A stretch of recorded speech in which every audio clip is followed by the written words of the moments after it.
Just Hello everyone and welcome to my Young Investor Society Global Stock Pitch. The stock I'm pitching is Sofi Technologies, and I truly believe that Sofi is the future of finance, so let's get into it. My name is Sasha Basil and I go to Fairmont Prep Academy in Anaheim, California, and I've given Sofi a buy rating with a current price of $11.63 and a target price of $17.30, which is a 48.75% increase. And their investor relations contact is Michael Loneely. And now for the company overview. Sofi operates through three main segments, which is lending, financial services, and the technology platform. Lending offers personalized loans such as student loans, home loans, personal loans, and they do this entirely through an in-house and digital process. Net interest income is the main source of revenue, which they collect around 5% on total loan value per year.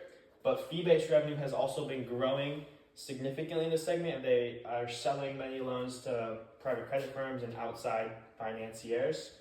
And they've been using deposits to fund the loans after the 2022 bank charter, which has decreased the cost hefty.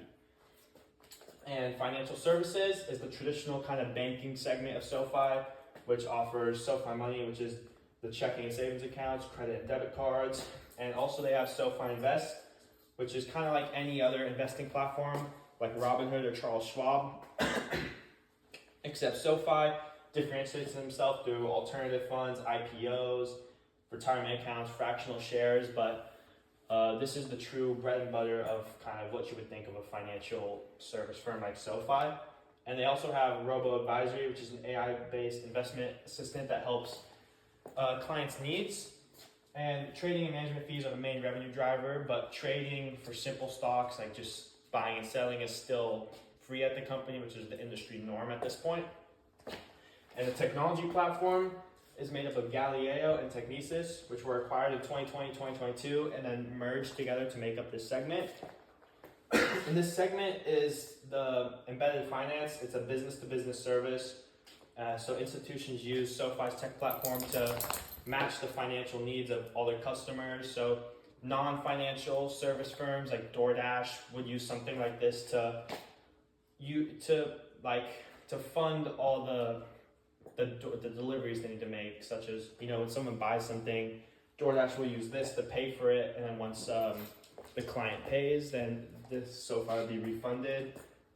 So it's kind of like a middleman of financial services, and they generate usage fees and membership fees through this platform. And now for my investment thesis, I have three main KPIs. This is diversification, innovation, and reputation. Diversification is Sofi's full spectrum of financial services, and they're one-stop shop for members. And this starts with the financial services productivity loop, which they build up customers through each of the segments to make it into a one-stop shop. And innovation is their continuous product innovation and acquisition-based innovation, which allows for constant expansion as seen here. And a reputation is the strong appeal Sofi has with Gen Z and millennial populations, as they've been targeting people between 25 and 40, and so they have a growing trust and brand awareness, and their digital, simplistic, and personalized stance is really strong within our generation, as Sofi appeals to us heavily because of these three factors. And now for industry analysis. Sofi is a fintech, and that industry is expected to grow at 18.4% CAGR to 1.1 trillion in 2030 from 387.4 billion at the current day, 387 billion current day. And it's also part of the global banking industry, which is expected to grow at a 10.9% CAGR until 2032 to reach an $8.3 trillion market share. And I put it in both of these just because it's a high growth fintech, and it's also disrupting legacy banks, so it's kind of part of both industries. And now for their moat analysis, due to the large financial ecosystem, cost overhead, and network effect, they have an extremely wide moat, as this allows for any type of financial need to be curated for. The cost overhead allows them to offer better products, more products, better rates, better prices for each customer, meaning they'll always be in contention for customers and never truly out of the fight. And the network effect allows for constant expansion and constant membership growth to stay a dominant force in the fintech industry. And now we move on to Porter's 5 forces. And I've given them a 3 out of 5 on bargaining power of customers. And this is because although SoFi does offer the best prices within the industry, it's always possible for a customer to choose a different source of their financial needs, like Robinhood or Chime.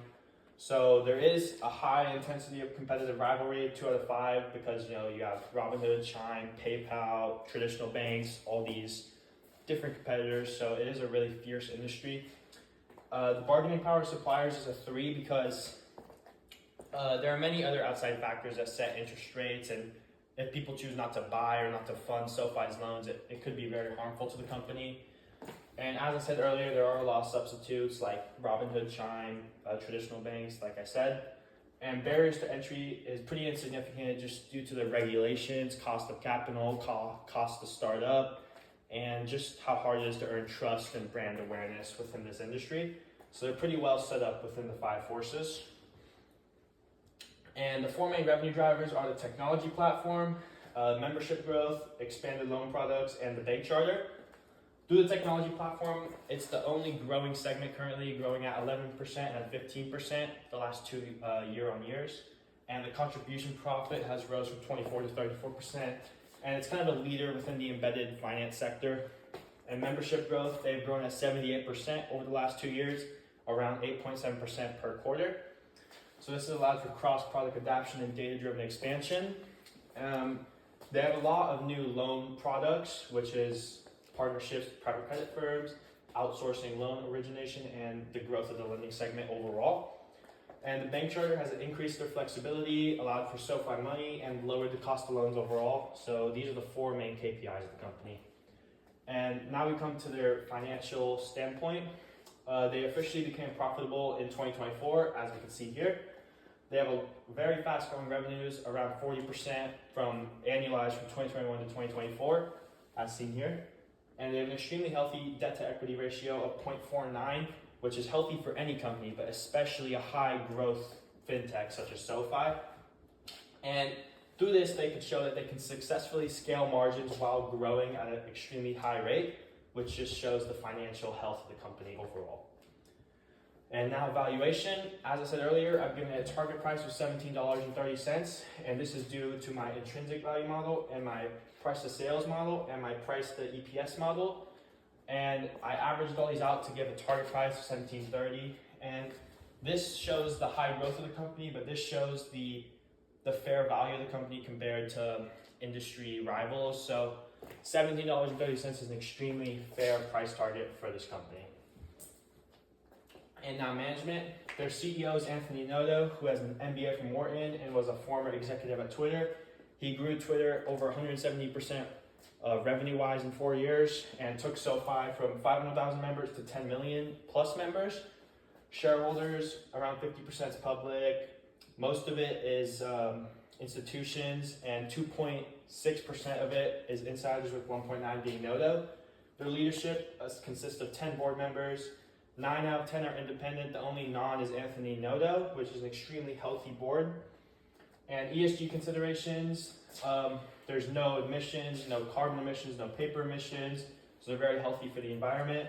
They offer affordable loans, inclusive service to a broad range of people of financial standpoints. They offer financial literacy and responsible money management to people of all, from upper class to lower class, showing they're very beneficial to all of society. And their governance, they have diverse leadership, an inclusive workspace, and they have a clean record, ethical leadership, no insider trading, no scandals, showing the extreme health and honesty of the company.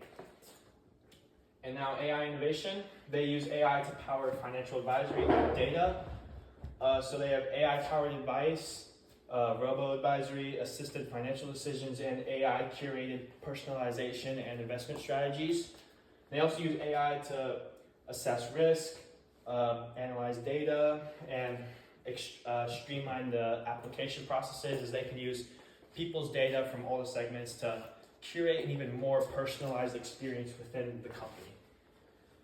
So thank you for listening to my stock pitch, and I hope you take my advice and buy SoFi. So get your money right with SoFi.